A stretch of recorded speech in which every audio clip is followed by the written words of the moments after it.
Evan stared at the glowing orange seam of metal in front of him. Another ruined weld. Another crack. Another moment where he wanted to throw his gloves on the floor and walk out. He had joined welding school, thinking it would be easy make sparks, join metal, build cool things. Simple, but nothing he touched looked right. His beads were uneven, his lines crooked, his joints weak. Everyone else in class seemed to get it instantly. So today, like every day, Evan rushed through the assignment, dragging the torch too fast, barely watching the puddle, hoping that speed would somehow hide his mistakes. It didn't. His instructor, Mr. Hayes, walked over quietly. He looked at Evan's work, then at Evan's face frustration, disappointment, defeat. "Quitting halfway again?" Mr. Hayes asked. Evan sighed. "What's the point? I'm just slow. Everyone else is better. My welds are trash." Mr. Hayes picked up the ruined metal piece. "It's not trash," he said. "It's rushed." Evan shrugged. "Same thing." The instructor placed a new piece of steel on the table. "Sit," he said. "Watch." Slowly, almost painfully slowly, Mr. Hayes pulled a smooth, steady bead across the metal. The torch glowed.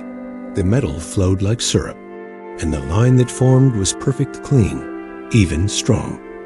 "You know why this weld works?" he asked. Evan shook his head. Mr. Hayes tapped the metal. "Because craftsmanship isn't built by speed. It's built by patience. Metal doesn't care how fast you move. It cares how steady you are." He handed Evan the torch. "Now try again. But this time go slow enough to actually see what you're creating." Evan swallowed, nodded, and started. This time, his hands didn't race. His breath didn't rush. He watched the puddle form, move, settle, like molten paint on a canvas. The line wasn't perfect, but it was the best he had ever made. Day after day, he returned to the workshop. Not to be fast, but to be better than yesterday. His welds grew smoother, his hands steadier, his mind calmer.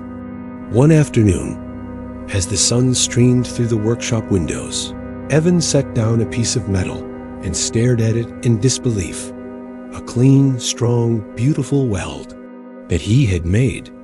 Mr. Hayes smiled. "Knew you had it in you. You just needed to stop racing the clock." Evan wiped his brow, sparks flickering behind him. He finally understood. Skill isn't something you rush toward. It's something you build one patient line at a time.